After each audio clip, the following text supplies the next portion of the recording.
نحمدہ ونصلی علی رسولہ الکریم اما بعد فاعوذ باللہ من الشیطان الرجیم بسم اللہ الرحمن الرحیم۔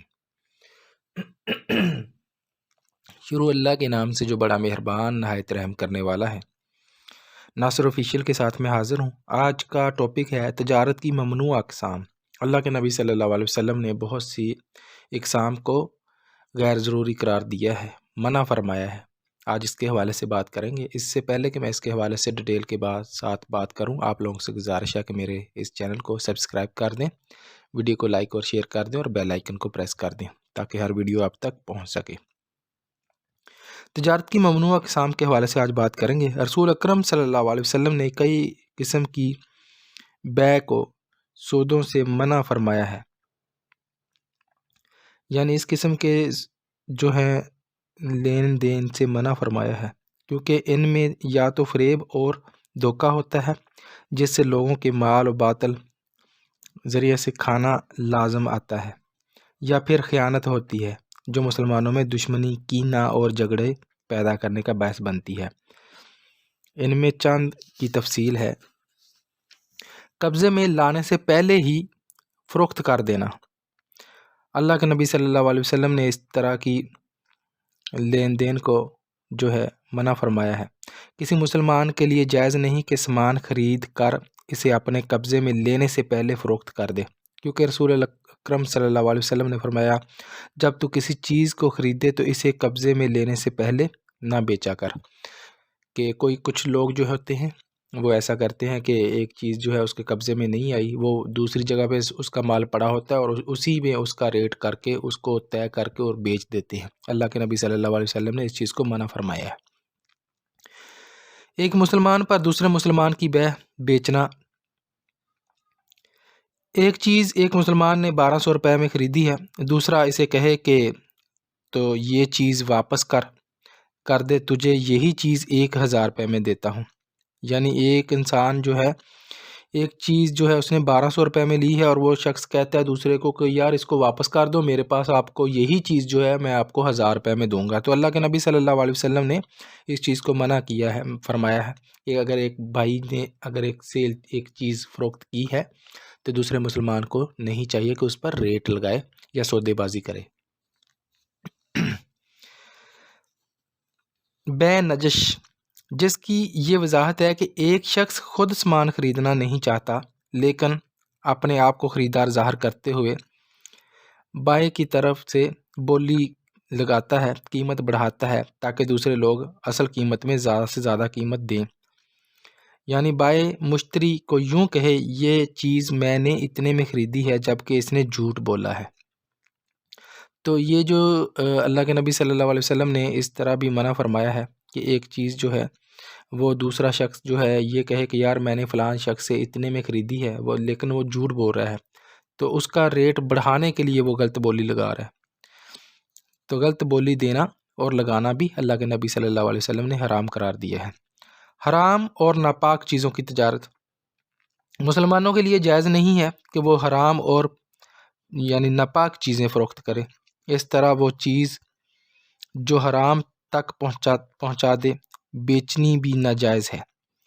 بنا بری یعنی شراب، خنزیر، تصویر، مردار یعنی مردہ چیزیں، بت اور انگور جو شراب کے لیے لیا جا رہا ہے فروخت کرنا جائز نہیں ہے، کیونکہ رسول اللہ صلی اللہ علیہ وسلم نے فرمایا بے شک اللہ تعالیٰ نے شراب، مردار، خنزیر اور بتوں کی بیع حرام قرار دی ہے۔ دھوکے پر مبنی تجارت، اللہ کے نبی صلی اللہ علیہ وسلم نے جس تجارت میں دھوکہ دہی شامل ہو اس کو منع فرمایا ہے، جیسے پانی میں موجود مچھلی، بھیڑ کی پیٹھ پر اون، جانوروں کے پیٹ میں بچہ، تھن میں موجود دودھ، پکنے سے پہلے پھل، سخت ہونے سے پہلے دانہ اور حاضر سامان دیکھے اور الٹے پلٹے یعنی اس کو یعنی تبدیل کرنے کے بغیر نہیں بیچنا چاہیے۔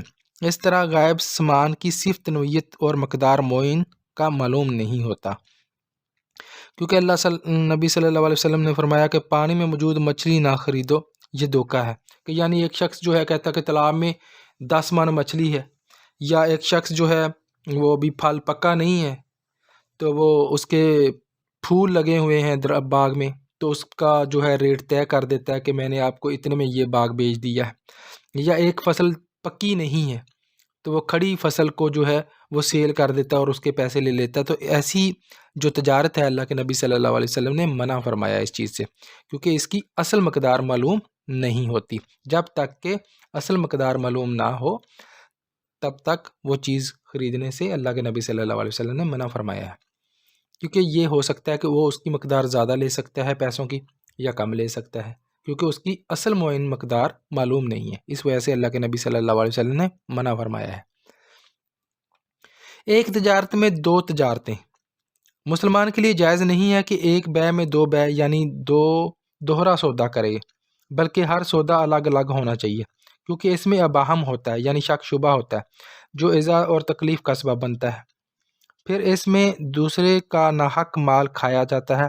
دوسرے دوہرے سودے کی کئی صورتیں بن سکتی ہیں، مثلا ایک شخص دوسرے کو کہتا ہے کہ میں تجھے یہ مکان فروخت کرتا ہوں لیکن اس شرط پر کہ تو مجھے فلاں فلاں چیز فروخت کرے، یعنی شرط رکھی ہے اس نے۔ ایک شخص دوسرے کو کہتا ہے کہ یہ چیز اگر تو نقد میں لے لے تو 1000 روپے کی ہے، اگر ادھار میں لے تو 1500 روپے میں ہوگی، اور پھر اس پر بیع ہو جائے تو یہ تعین نہ کیا جائے کہ کون سی بیع طے ہوئی ہے اور نقد یا ادھار پر۔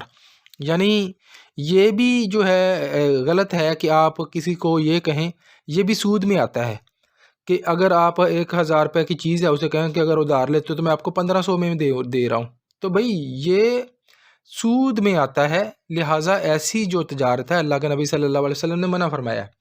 اگر آپ دینا چاہتے ہو ادھار کا ریٹ بھی وہی ہے اور نقد کا ریٹ بھی وہی لگانا ہے۔ یہ مسلمان کے لیے جائز نہیں ہے کہ وہ ادھار کا ریٹ اور رکھے اور نقد کا ریٹ اور رکھے۔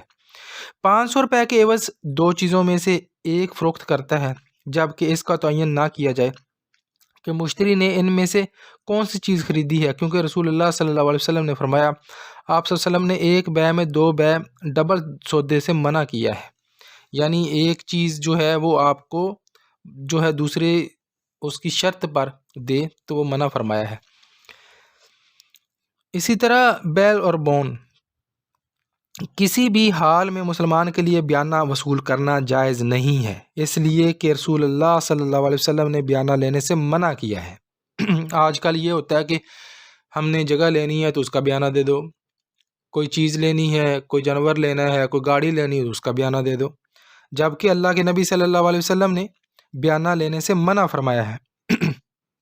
امام مالک رحمۃ اللہ علیہ نے بیانہ کی وضاحت میں لکھا ہے کہ ایک شخص کوئی چیز خریدتا ہے یا جانور کرایہ پر لیتا ہے اور 200 روپے پیشگی دے کر کہتا ہے یعنی بیانہ، اگر میں نے بقیہ رقم ادا کر کے سامان نہ لیا یا جانور کرائے پر حاصل نہ کیا تو یہ رقم تیری ہو جائے گی، یا بیچنے والا یہ شرط لگائے کہ میں کچھ رقم پیشگی لوں گا، اگر تم باقی رقم ادا نہیں کرو گے تو تمہاری یہ رقم ضبط ہو جائے گی۔ ہاں اگر فریقین اس رقم کی واپسی پر متفق ہو جائیں تو پھر اس کی وصولی جائز ہوگی۔ اگر کوئی شخص دونوں جو ہیں، اگر تو لینے دینے والے وہ دونوں جو جائز ہیں، یعنی اس کے لیے اس طرح جائز ہے کہ اگر وہ شخص جو ہے متفق ہو جائے کہ ٹھیک ہے یار مجھے اس پر کوئی اعتراض نہیں ہے تو پھر اس کے لیے یہ جائز ہے، ادروائز اس کے لیے ناجائز ہے۔ غیر موجود چیزوں کی تجارت مسلمان کے لیے وہی چیز بیچنا جائز ہے جو اس کے پاس ہے یا اس کی ملکیت میں ہے۔ کسی چیز کی عدم موجودگی یا ملکیت سے پہلے فروخت کرنے میں دونوں کو تکلیف دہ صورت کا سامنا کرنا پڑ سکتا ہے، خصوصاً جب وہ چیز دستیاب نہ ہو سکے۔ اس کے لیے رسول اللہ صلی اللہ علیہ وسلم نے فرمایا، وہ چیز نہ بیچ جو تیرے پاس نہیں ہے۔ اکثر ایسے ہوتا ہے کہ جو چیزیں آپ کے پاس نہیں ہیں آپ اس کے پیسے بھی لے لیتے ہو، ڈیمانڈ بھی کر لیتے ہو، تو جب کہ آپ کے پاس وہ چیز نہیں ہوتی، تو لہٰذا ایسی تجارت کو بھی اللہ کے نبی صلی اللہ علیہ وسلم نے منع فرمایا ہے۔ یہ آج کی جو ہے ویڈیو کافی لمبی ہو جائے گی، اس لیے میں اس کو 2 حصوں میں تقسیم کروں گا، تو آپ یہ ویڈیو دیکھیے گا تاکہ آپ کو تجارت کے حلال جو ہیں حلال اقسام کا پتہ چل سکے۔ اپنا ڈھیر سارا خیال رکھیے گا۔ اللہ حافظ.